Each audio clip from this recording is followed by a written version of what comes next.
An ancient evil awakens, drawn to the power held within these scrolls. Listen closely, for the history you know is a carefully woven tapestry, and behind its glittering threads lie shadows that have been deliberately forgotten. We are taught that the Medici family were patrons of art, masters of finance, and the godfathers of the Renaissance. But what if their power, the kind that forged an era and choked rivals in the night, came from a source far darker and more ancient than gold?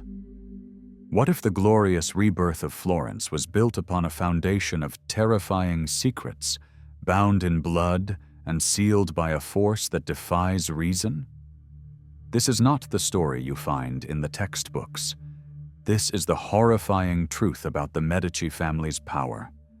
If you dare to peer behind the gilded curtain of history, subscribe to History One, for the secrets we are about to unveil will forever change how you see the past.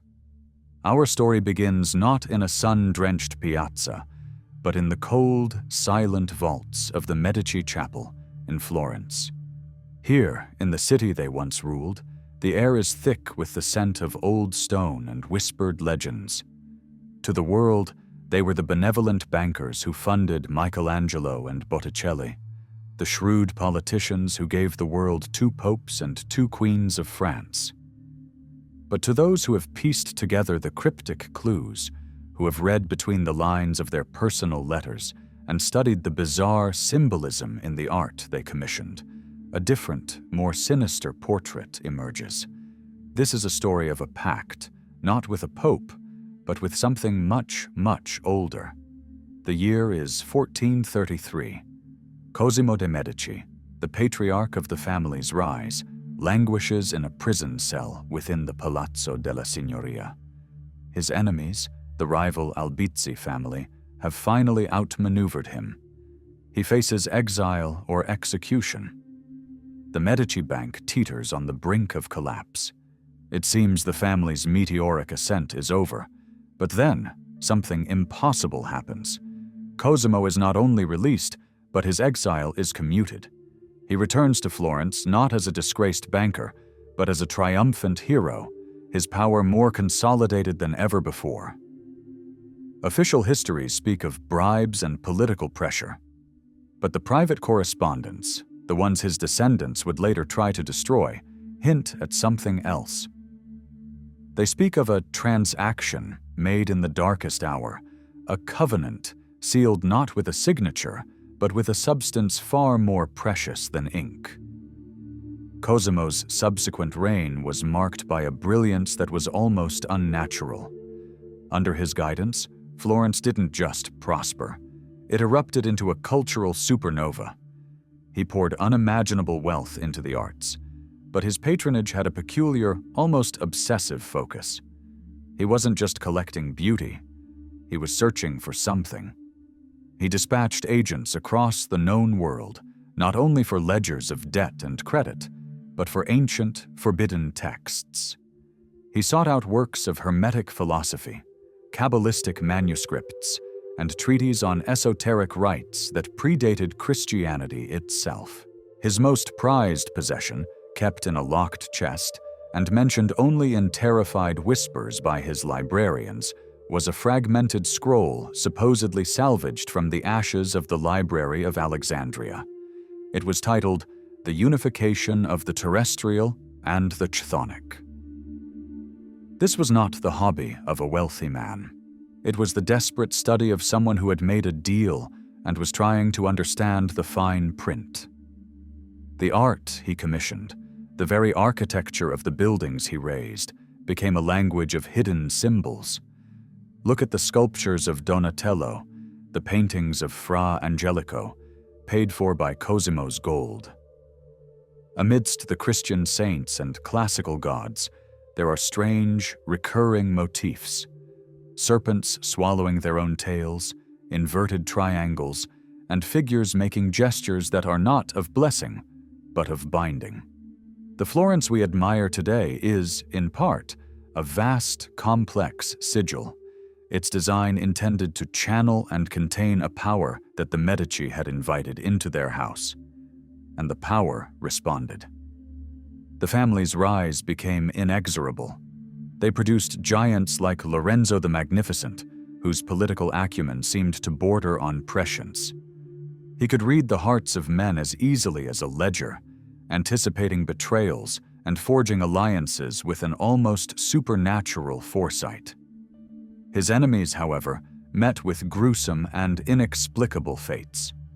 They did not just die. They were consumed by sudden, ravaging illnesses that doctors could not name. They suffered bizarre accidents in a city they had navigated their entire lives. Whispers began to circulate through the cobblestone streets. Whispers of a malocchio mediceo, the Medici evil eye. But it was not a mere superstition. It was the shadow of the covenant, flexing its will. The Medici did not just rule Florence. They had, in a very real sense, become one with it, and the city itself seemed to bend to their desires and enact their vengeance. The true nature of the Medici covenant was not a singular event, but a lineage of rituals, a dark thread woven into the fabric of their bloodline. To understand its horrifying mechanics, we must turn our gaze to the most enigmatic and controversial of all Medici, Lorenzo the Magnificent's second son, Giovanni. The world knows him as Pope Leo Thicus, the pontiff who famously said, "Since God has given us the papacy, let us enjoy it." But his hedonism was a mask, a performance to distract from the profound and terrifying esoteric work being conducted within the Vatican's deepest chambers. Giovanni de' Medici was raised not only on Latin and rhetoric, but on the secret teachings his grandfather Cosimo had unearthed. He was the initiate of the family's deepest mystery long before he donned the papal tiara. His elevation to the throne of St. Peter in 1513 was the family's ultimate triumph, placing their agent at the very heart of Christendom. But for Giovanni, the papacy was not a spiritual office. It was a platform of unparalleled occult power. From the Apostolic Palace, Pope Leo Thicus began a project so audacious it defies belief. He sought to harness the faith of millions, to redirect the collective prayer and devotion of an entire continent towards fueling the Medici covenant. The construction of the new St. Peter's Basilica, funded by the infamous sale of indulgences that would spark the Protestant Reformation, was more than an architectural vanity. Its design, overseen by Medici loyalists, was a colossal engine of esoteric energy. The very layout, the alignment of its altars, the specific saints to whom chapels were dedicated, all were chosen not for orthodox theological reasons, but for their resonance with the ancient forces the Medici served. The basilica was to be the grandest talisman ever built, a nexus point where the faith of the masses could be transmuted into raw power for the family. Martin Luther, in his righteous fury, railed against the corruption. He never knew how close he was to the truth.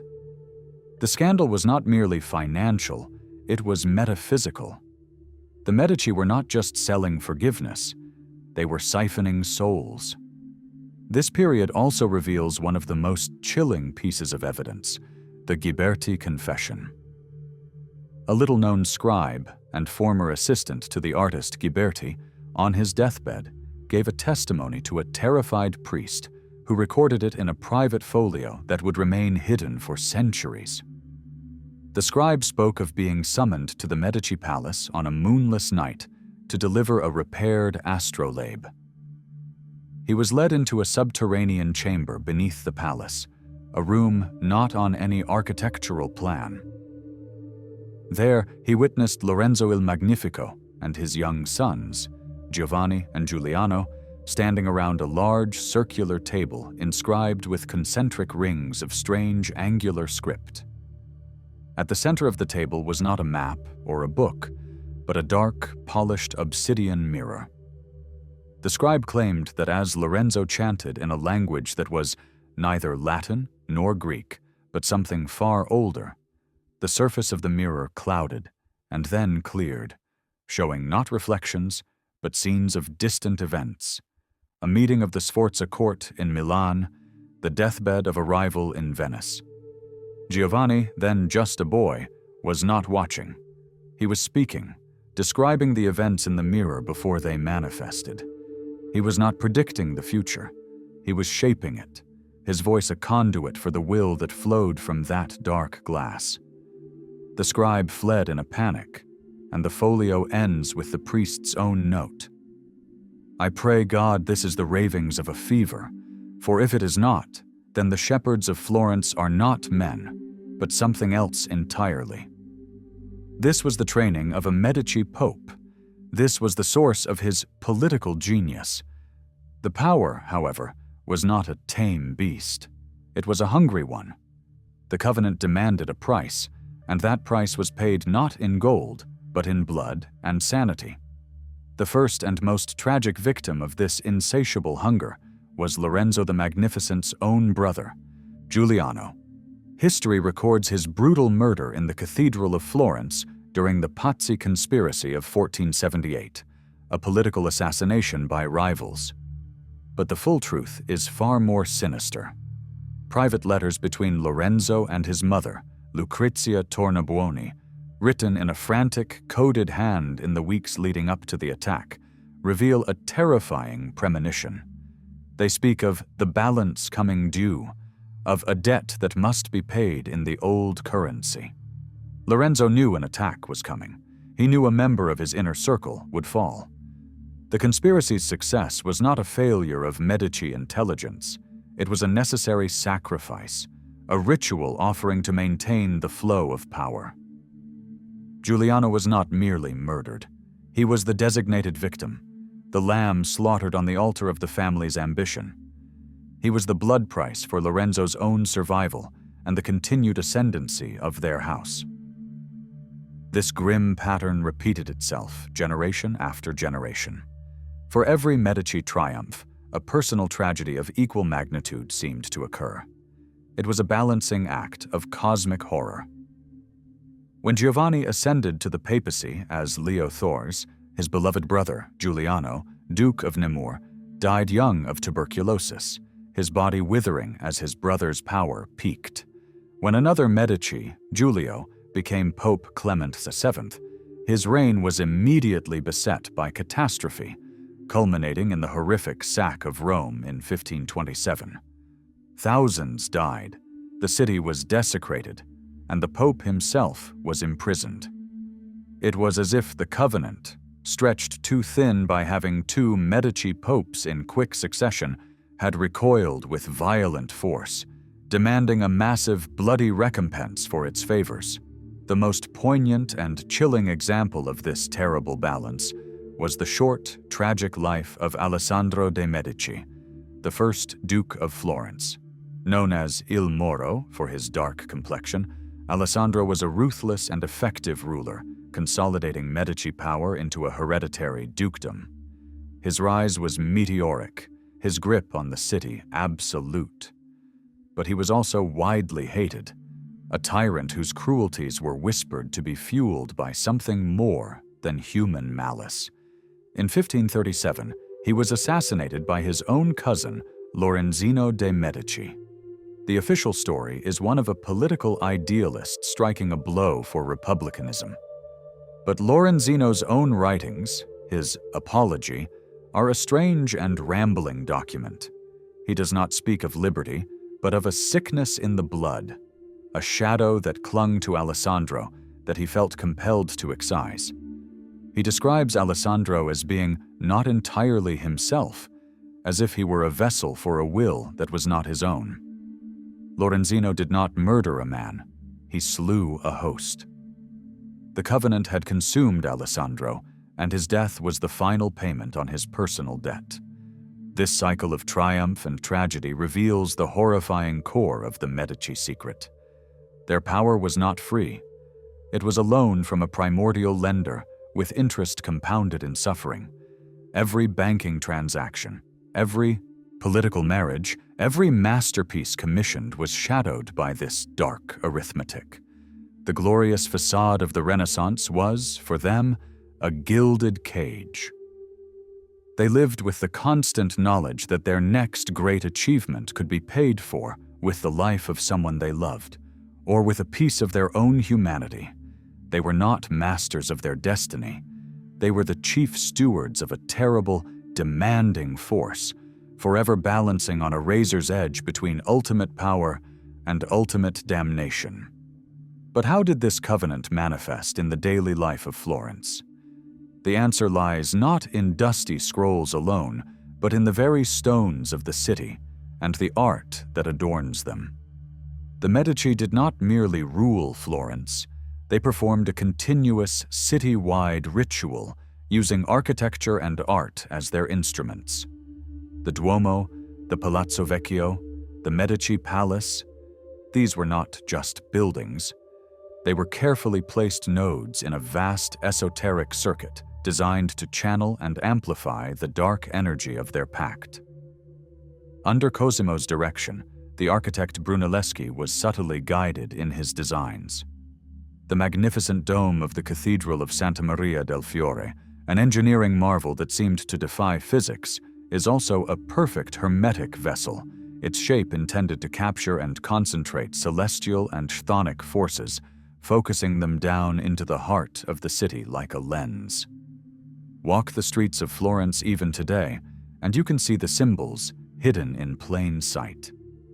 The ubiquitous pal, the 6, sometimes 7 balls on the Medici coat of arms, are commonly explained as pills or coins, referencing the family's origins in medicine and banking. This is a deliberate misdirection. In ancient esoteric traditions, circles arranged in specific patterns are symbols of containment and invocation. The Medici Pale, when mapped onto key family properties across Florence, form a near-perfect heptagram, a 7-pointed star long associated in grimoires with the summoning and binding of powerful, non-human intelligences. The city itself was their pentagram. The art they commissioned served a dual purpose. Publicly, it glorified God, the saints, and the Medici themselves. Privately, it was a grimoire in pigment and marble. Take Botticelli's Primavera and The Birth of Venus, commissioned for a Medici cousin. To the casual viewer, they are beautiful mythological scenes, but to an initiate, they are dense with occult code. The specific arrangement of the figures, the flowers, the gestures of the 3 graces, all correspond to principles of Neoplatonic theurgy and older, darker natural philosophies that the Medici Circle studied. These paintings were not for decoration. They were complex diagrams of power, visual incantations meant to influence the very fabric of reality around them. They were attempting to weave the forces of life, love, and beauty itself into the service of their enduring dominion. Even Michelangelo's sculptures for the Medici Chapel in San Lorenzo are part of this grand design. The allegorical figures of dawn, dusk, day, and night are not merely contemplating the passage of time. Their twisted, tormented poses, so at odds with the classical ideal, represent the struggle of the human soul trapped within the cyclical, demanding nature of the covenant.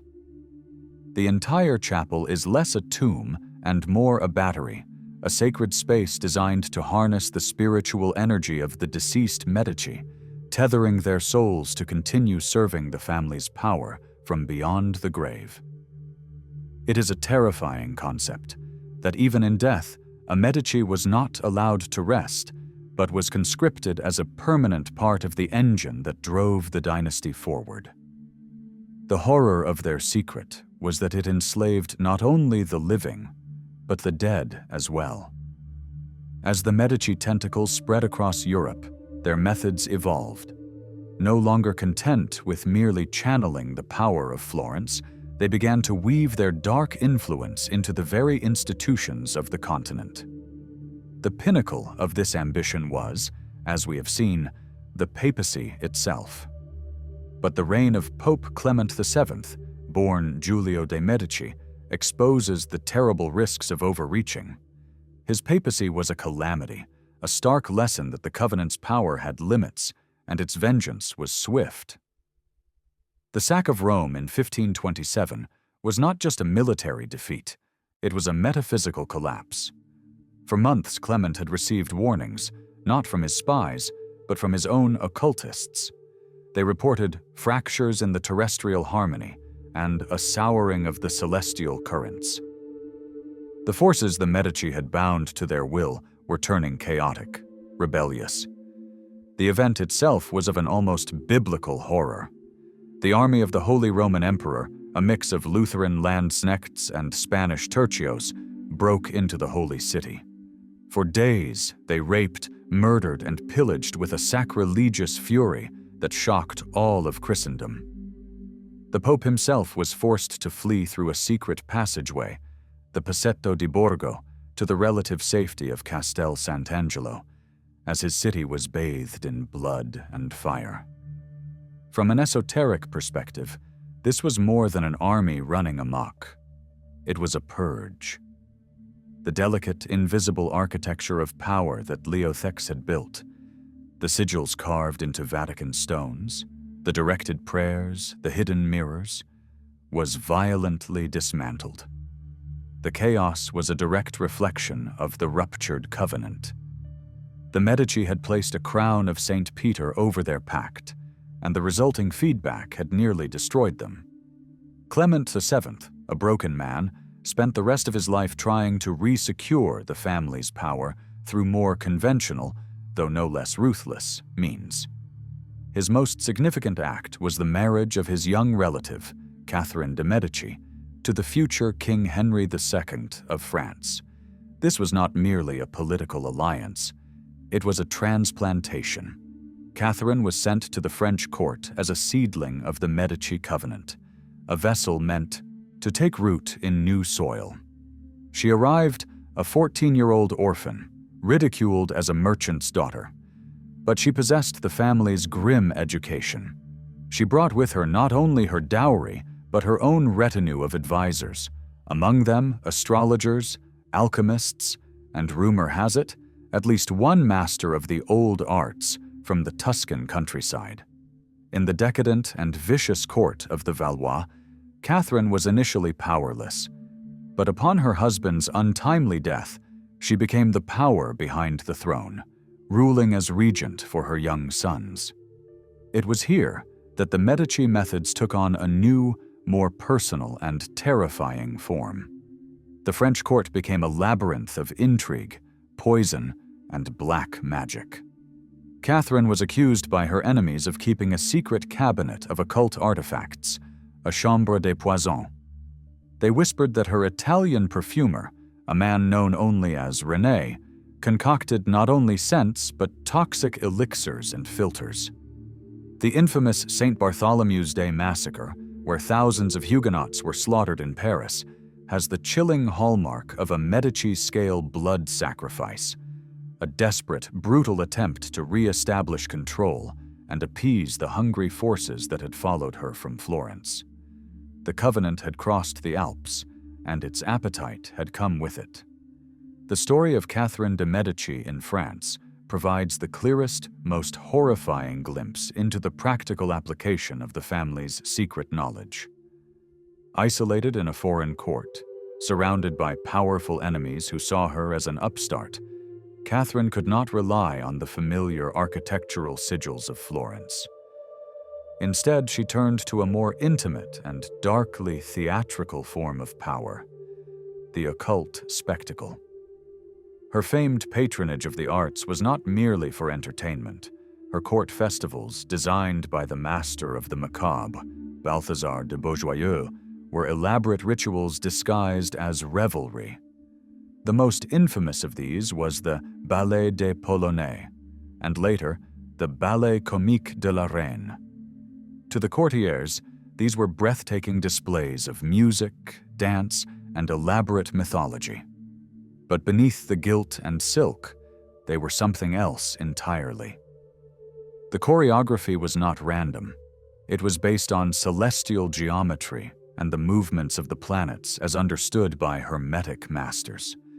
The dancers' formations traced powerful symbols on the palace floor, hexagrams, lamen, and seals from grimoires like the Key of Solomon. The music, composed with specific, resonant frequencies, was intended to act as an auditory enchantment, lulling the court into a state of susceptibility.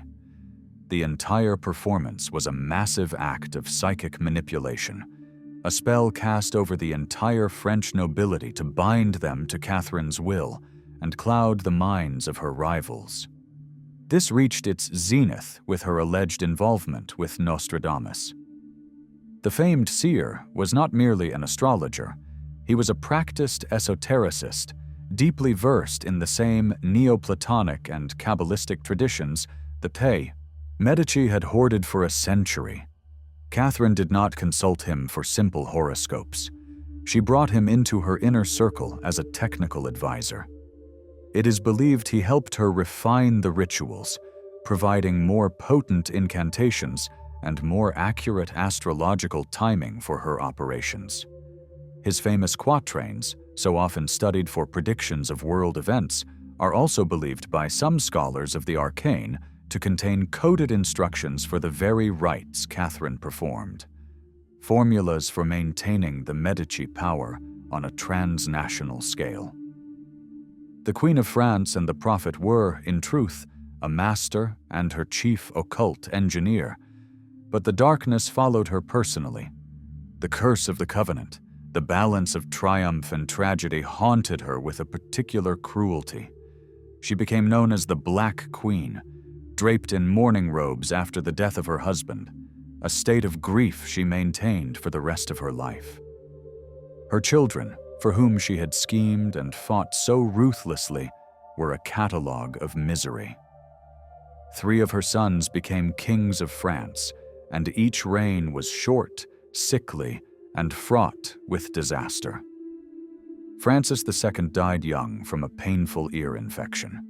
Charles Nemoint died tormented by visions, supposedly coughing up blood and black hair, his final days a physical manifestation of the corruption his mother had invited in.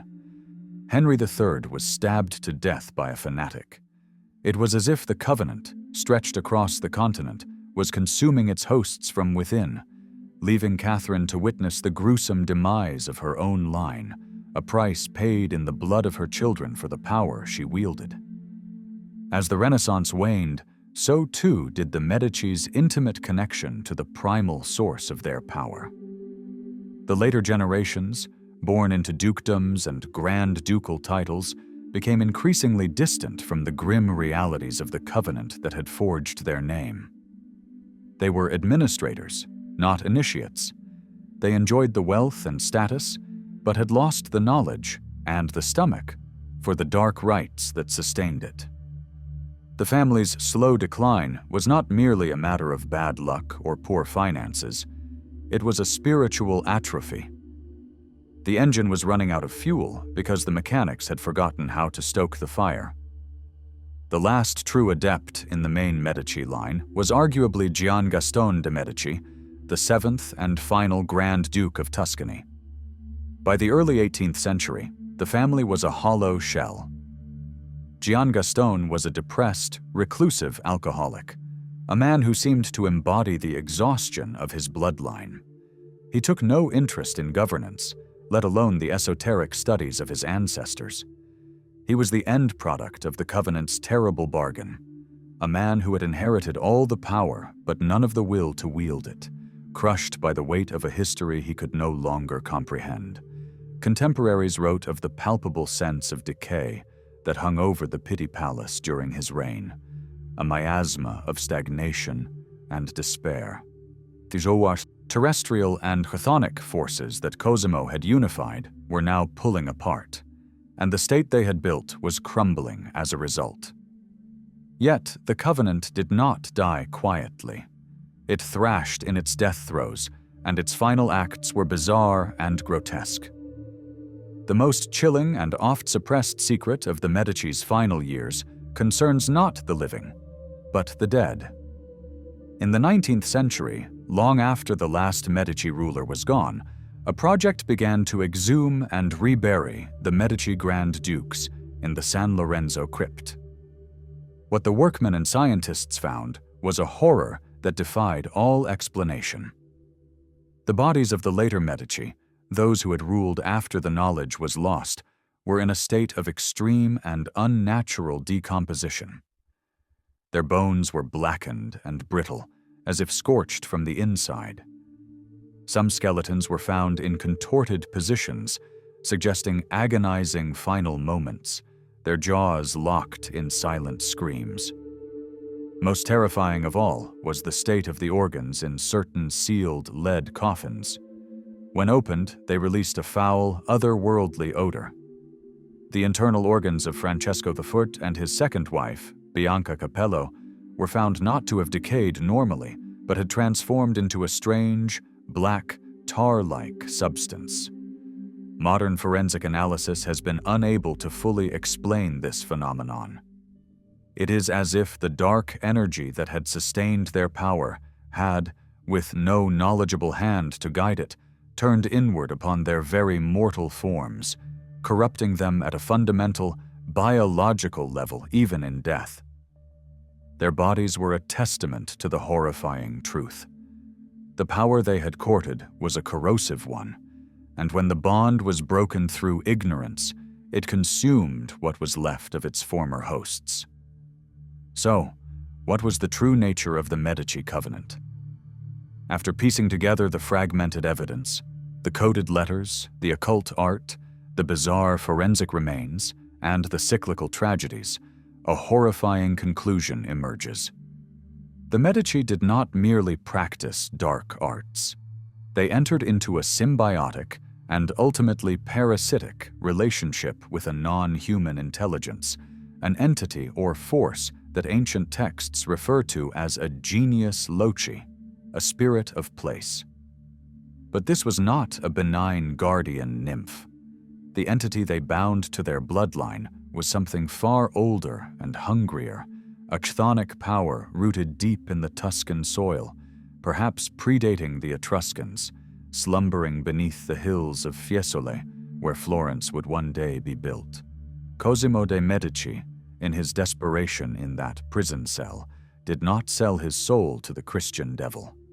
He performed a far more cunning and dangerous act. Using rituals gleaned from the Alexandrian scroll, he offered his bloodline as a conduit. He proposed a deal. The Medici would provide this slumbering entity with a constant stream of energy, the creative fervor of the Renaissance, the passion of its artists, the ambition of its thinkers, and yes, the vital force of blood sacrifices like Giuliano's. On return, the entity would grant the family preternatural luck, foresight, and an uncanny ability to bend the wills of men and the tides of fortune. They became the stewards of Florence's genius, but they twisted it to their own purpose. The glorious Renaissance, therefore, was not just a rebirth of humanism. It was a feeding frenzy for an ancient, unseen predator with the Medici as its masters of the feast. This explains the very specific nature of their patronage. They didn't just fund art. They demanded art that was charged with intense human emotion, intellectual struggle, and spiritual passion. Botticelli's yearning, Michelangelo's tortured grandeur, the Neoplatonic debates in their gardens. This intellectual and emotional ferment was the refined fuel for the entity. The blood of rivals and family members was the crude, base fuel used to seal the pact and for coarse manipulations of power. The Medici Bank itself was not just a financial institution, it was a circulatory system for this energy, with gold acting as a physical conductor for the flow of influence across Europe. Every florin that passed through their hands carried a faint, metaphysical charge of the force they served. This theory also illuminates the family's final fate. As they became more entrenched in European royalty, they grew distant from the Tuscan soil that was the literal wellspring of their power. They tried to transplant the covenant to France through Catherine and to the Vatican through the popes, but it was a diluted connection. The entity was bound to Florence. By neglecting its home, by forgetting the rituals that maintained the bond, the later Medici starved the entity. And a hungry familiar, no longer properly fed or controlled, turns on its master. The blackened bones, the tar-like organs, the personal tragedies. These are not the marks of a curse in the supernatural sense, but the symptoms of a failed symbiosis. The parasite, deprived of its intended sustenance, began to consume its host from the inside out, across generations, until nothing was left but a desiccated shell of a dynasty. Their power was not merely dark, it was geographical, specific, and ultimately traitorous to those who grew complacent. The legacy of the Medici and their horrifying secret did not vanish with the death of the last Grand Duke. Like a dormant virus, the echoes of their covenant seeped into the foundations of the modern world they helped create. The very concept of the modern bank, with its complex systems of credit and debt that can create wealth from nothing, is a secular, sanitized shadow of the Medici's metaphysical dealings. They were the first to understand that the most powerful currency is not gold, but belief and influence, and they manipulated those currencies with a supernatural advantage. The ruthless realpolitik that defines international relations, often traced to Machiavelli, a Medici courtier who understood the brutal mechanics of power better than most, has its roots in the cold, amoral calculus of their pact, where human lives were mere entries in a ledger of cosmic debt. Even today, the allure of their secret draws the foolish and the arrogant. Throughout the 19th and 20th centuries, secret societies and occult lodges, from Rosicrucians to more shadowy groups, have sought to rediscover the Medici method. They scour the same texts, map the same symbols onto modern cities, and attempt to replicate the rituals, believing they can harness the same power. What these modern aspirants fail to grasp is the totality of the price.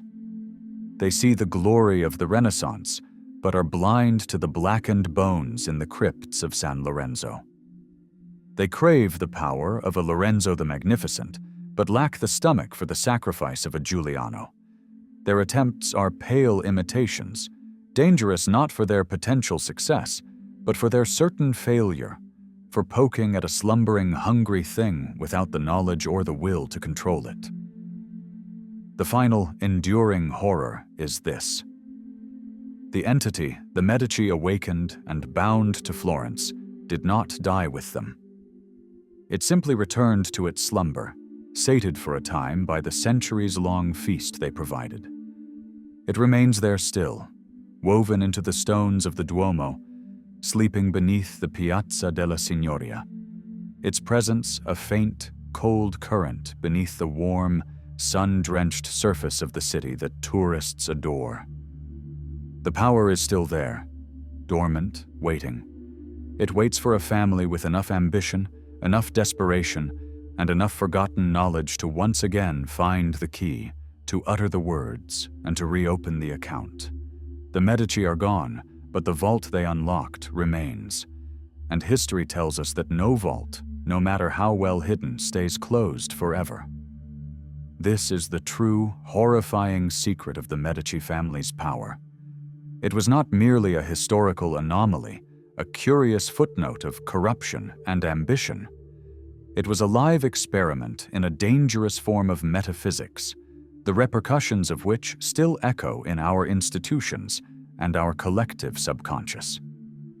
They demonstrated that the heights of human achievement can be purchased, but the invoice, when it finally comes due, is paid in a currency far more precious than gold. It is paid in blood, in soul, and in the very sanity of a lineage.